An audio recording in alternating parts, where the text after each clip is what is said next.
Privacy. That's the ultimate promise of local AI, right? You cut the cord to the cloud, you bring the intelligence home, and you lock your sensitive data behind closed doors. But here is the chilling reality. If you build this system without rigorous, ironclad security boundaries, you haven't built a private sanctuary at all. What you've actually built is a cybersecurity Wild West. The stakes here are absolute. A local AI agent running with full operating system access isn't just a helpful assistant. It is essentially an unauthenticated remote code execution portal, an RCE sitting silently right inside your own home. Think about it. If that agent has terminal access, it operates with your privileges. One malicious instruction is literally all it takes to quietly wipe your directories or compromise your entire network. And the invisible danger lurking in the shadows here is called indirect prompt injection. Imagine asking your local agent to summarize a totally harmless-looking PDF. But buried within the text is a hidden malicious command. Your trusted model reads it, blindly processes it as your instruction, and suddenly, your AI is executing a script written by an attacker. The model just cannot deduce the difference between your voice and the data it consumes. To secure all of this, we're following a strict 6-phase blueprint. We start with the high-stakes AI threat, then hardware engineering in VRAM math, the software ecosystem Showdown, modular deployment and security, Agentic AI and RAG validation, and we finish up with zero trust hardening and maintenance. Phase 1. The high-stakes AI threat, understanding the risks of unrestricted local agents. Phase 2. Hardware engineering and VRAM math, calculating your compute requirements. We can deduce our hardware needs by looking across 4 operational tiers. Tier 1 uses single-board computers, something like a Raspberry Pi, for minimal, always-on gateways.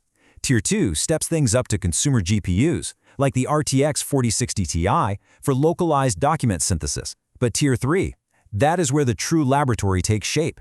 The RTX 3090 emerges as the undeniable value king here.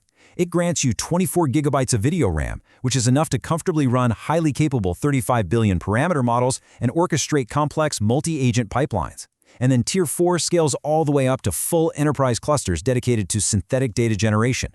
Now this brings us to a major architectural fork in the road, the bandwidth bottleneck.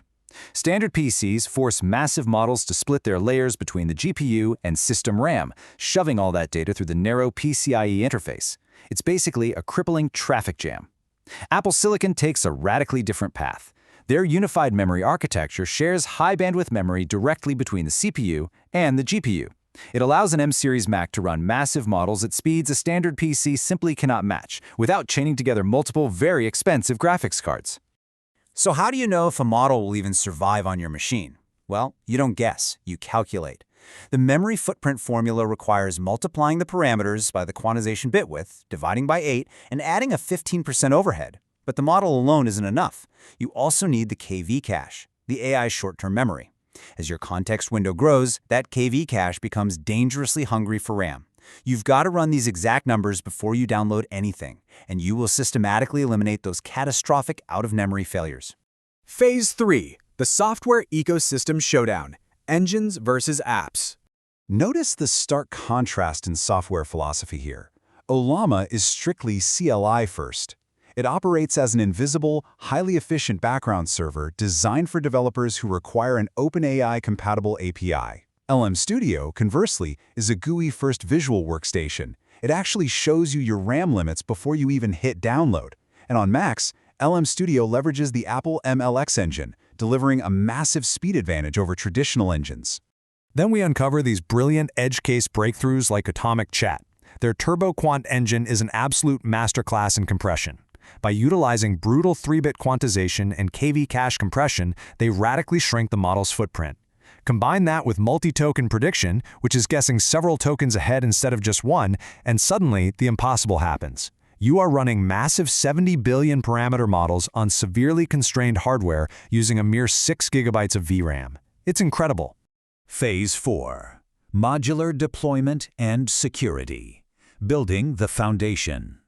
Okay, once your engine is chosen, you abandon fragile, monolithic applications. We have to build a unified Docker stack, isolating every single component like a strict quarantine zone. You deploy a core routing gateway first.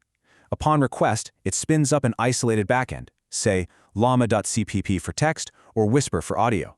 It executes, and then it terminates. If a backend crashes or gets compromised, the core router remains completely untouched, fully preserving your stateless API. So, how exactly do we prevent that backend from being weaponized against you? You enforce a daemonless, rootless architecture. Tools like Podman AI Lab run these containers completely stripped of administrative privileges.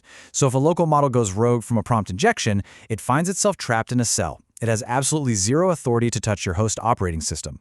Phase 5. Agentic AI and RAG validation, connecting and testing. You connect your private documents using Retrieval Augmented Generation, or RAG. But here is the central mystery of the local lab. When you ask the agent a question about your files, why do these pipelines so consistently fail? When your setup returns a "no sources found" error, human instinct immediately blames the language model. Don't. We apply a deterministic needle-in-a-haystack testing protocol to prove otherwise. If you hide a specific fact and the AI misses it, it is almost always an architectural plumbing issue. Your vector database, your chunking strategy, or your embeddings failed to surface the clue. The model isn't dumb, it's your retrieval pipeline that's broken.